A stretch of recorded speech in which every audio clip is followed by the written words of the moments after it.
So I was chatting with someone who's got their ear to the ground in the league, and they're saying Harbaugh has some pretty specific things he wants before he'll even think about taking a job. All right, let's break it down. First up, $20 million a year. Easy. Done deal. Next, a cool $10 million to build out his coaching staff. No sweat. But here's where it gets interesting. He wants complete control over who's on the team. And get this, he also wants to handpick his own personnel guy. So, who do you think gets the gig? John Harbaugh. Yep, that's the one. Man, yes, please. Just do whatever it takes. Get those guys in line. The team will actually want to listen to someone like him. They'll respect the guy. Everyone's going to fall in line. We need someone who commands respect. Don't show up here with some NFL owners are sweating bullets right now because John Harbaugh just dropped a wish list that's got the suits nervous. And here's the crazy part. Everything keeps pointing back to one name, Shedeur Sanders. Harbaugh's asking for $20 million yearly, a $10 million budget for his staff, total say over the roster, and the power to pick his own GM. And no, this isn't your typical coach wants a raise situation. This reads more like, if I'm coming, here's how it's going to be. The insider I talked to says these are his must-haves before he'd even consider your opening. Okay, so $20 million a year? Not an issue. The $10 million for assistant coaches. We're good. Full control over the roster, plus picking his own personnel guy. Wait, so he'd be making the draft picks? You're really asking this? That makes me a little uneasy. Does he want more power than he had in Baltimore? Yep, absolutely. That would completely shake up how things work here. I'm thinking there are 4 real possibilities for where Harbaugh lands. Cleveland is probably 4th on that list right now. Got it. Then there's Miami and the Giants. I'm running the whole operation. Multiple reports are now linking Harbaugh's demands to the Cleveland Browns and this whole Shedeur Sanders thing. And that's when the league starts getting really antsy. Shannon Sharpe and Chad Johnson didn't dance around it either. They laid out what's going down behind the scenes.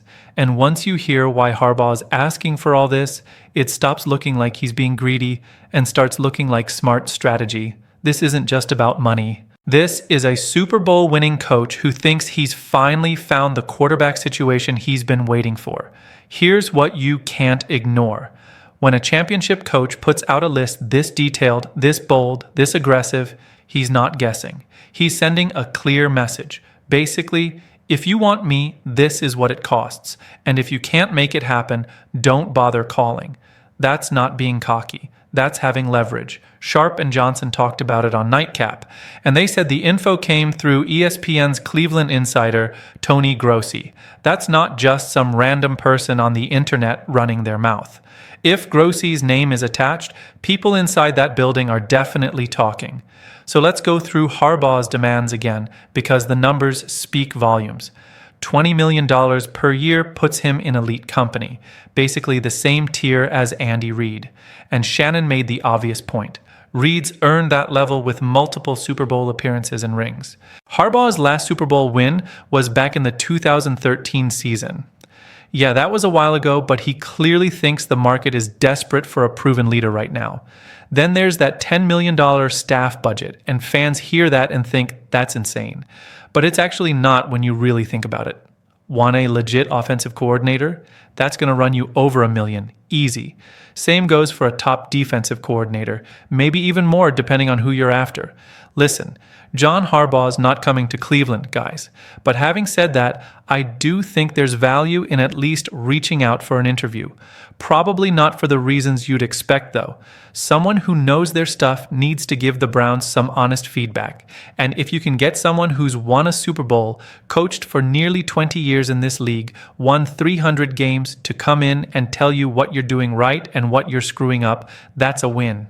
Then you've got position coaches, analysts, quality control people, the whole operation. $10 million sounds massive until you realize building a serious staff costs serious cash. But the demand that really gets people's attention? Total control over the final 53-man roster. Not, I want some input, not let's work together, not, we'll figure it out. Total authority means Harbaugh decides who stays, who's cut, who gets paid, and who's shown the door.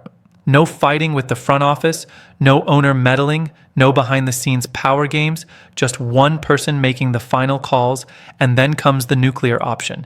He wants to pick his own GM. not "I want a say." He wants to choose who runs personnel alongside him. That's a coach saying, "I'm not walking into a mess where I'm being set up to fail." That's real control. And teams don't hand that kind of power over unless they're truly desperate. A lot of people hear this and think Harbaugh's lost his mind. They say no team should give one coach that much juice. I don't think it's as dead as people want to make it sound. Like Harbaugh would never pick the Browns. I actually think there's a path to get Harbaugh to Cleveland. Yeah, it's called a boatload of money, and Jimmy Haslam, lucky for us, has plenty of it and isn't scared to spend it. Well, I also look at it like this. You're the New York Giants with Jackson Dart. I get it, promising young quarterback. They used a first-round pick on him. But let's not pretend he wasn't dealing with concussions in over half his games and that there aren't some injury red flags. Oh yeah, and you'd be playing in the same division as Jalen Hurts and A.J. Brown. But Sharp and Acho looked at it from another angle, and it hits different when you think about Cleveland. Acho brought up the Browns and the whole Deshaun Watson mess, how they were desperate for a franchise quarterback and threw everything at it. They traded away premium picks, handed over a massive guaranteed contract, and built the whole plan around him. And what happened? It turned into a disaster. Injuries, inconsistent play, constant drama around the team. The kind of situation that can sink a locker room fast. Now here's the twist in Acho's thinking. If Cleveland's gonna swing big again, maybe they should swing smarter this time. Instead of betting the whole franchise on a quarterback gamble, they hand the structure to a proven head coach who's saying, "Give me the keys and I'll build this right." That's the pitch. Not desperation, a controlled takeover, and that's where Shedeur Sanders keeps coming up. Everyone talks about Harbaugh with the Giants, the Dolphins, or staying put, but Cleveland keeps making sense when you connect what Harbaugh wants with what Cleveland needs. He needs a young quarterback he can mold from day one. He needs talent and confidence, but also someone who'll buy into a winning culture. So, yeah, bring him in for that reason. And if his agent can leverage the whole world knowing that Jimmy will go full Jimmy, you can use that to get more money for John out in New York. Do it. It's a win-win. So if John takes an interview in Cleveland and the rest of the NFL's like, well, he's probably not going there, that's fine. That's why Shedeur Sanders is right in the middle of this whole conversation. And before anyone jumps in with he's not ready or he's got baggage or whatever story they're pushing today, look at what Harbaugh's list is really saying. He's not running from pressure. He's demanding the power to handle it head on. First, let's talk about that $20 million salary. This matters more than people think. This isn't just about the money. This is about commitment. John Harbaugh isn't taking some hometown discount, and he's not easing back into the league. He's saying, I'm putting my reputation, my legacy, and my future on the line for this job. That's the kind of confidence a young quarterback like Shedeur Sanders needs around him. This isn't some coach who's unsure of himself. This isn't a coach taking a job because nobody else is calling. This is a coach who believes he can turn a young quarterback into a winner. And that belief matters more than any motivational poster in the locker room. Second, that $10 million staff budget. This is where things get really interesting. That number means Harbaugh can shop at the top of the market. He can hire the absolute best offensive coordinator available, someone who actually knows how to develop young quarterbacks, someone who gets modern passing concepts, spacing, timing, and building an offense around what a quarterback does best. That matters for Shedeur because you're talking about an offense designed around his strengths, his quick release, his accuracy, his ability to read defenses before the snap. Saquon Barkley and the Philadelphia Eagles, you play those guys twice a year. I don't know about that necessarily. The Tennessee Titans were the laughingstock of the league for 2 straight seasons. And I know a lot of people would say a head coach could maybe turn that around. Cam Ward didn't really impress me. I mean, he showed some raw tools, and obviously they invested the number 1 overall pick in him, so they think highly of him. But I look at this Browns situation. You've got the best defensive player in the league right now in Myles Garrett. You have that whole defensive unit pretty much locked in and ready to roll, and that's going to be the same crew we see next year. I get that the quarterback thing is the one issue you need to solve. But hey, John Harbaugh, that's part of the fun of this job. You've got 2 first-round picks to work with. You've got a little cap space. You've got some ammunition to address that quarterback position. This isn't about forcing him into some rigid system. It's about designing the system around him. And let's not forget, Harbaugh already won a Super Bowl with Joe Flacco. Flacco wasn't some unstoppable force every week, but Harbaugh knew how to support him, protect him, and put him in position to win. With a bigger staff budget than Baltimore ever gave him, Harbaugh can now hire coordinators who specialize in quarterback development at a completely different level. Third, total roster control. This one's huge for Shedeur. This means Harbaugh can build the entire team with one priority, protecting and developing his young quarterback. He can invest in offensive linemen. He can bring in veteran receivers. He can design a running game that takes pressure off Shedeur while he grows. No fighting with a GM who wants flashy defensive picks. No arguing over players who don't fit the system. Every single roster decision comes down to one question. Does this help Shedeur Sanders become a franchise quarterback? That kind of alignment almost never happens in the NFL. And then there's the fourth demand, choosing his own GM. This is where it really clicks. If Harbaugh picks his own general manager, he's picking someone who shares his vision. Someone who understands you don't just throw a rookie out there and hope for the best. Someone willing to invest draft picks, free agent money, and coaching resources into building the right environment. Shannon made a crucial point that can't be ignored. Harbaugh knows the league has changed.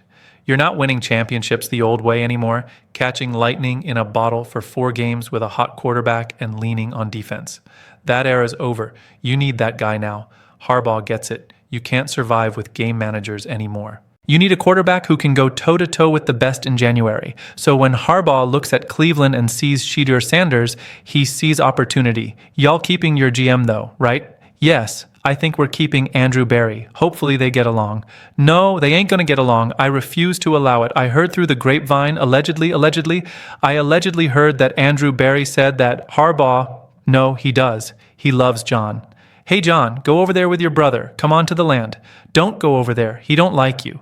I heard it through the grapevine like the California raisins. You know, that was the smartest thing I've said in a long time. That threw me. I ain't gonna lie. It kind of made me nervous. I want John Harbaugh for the Browns so bad.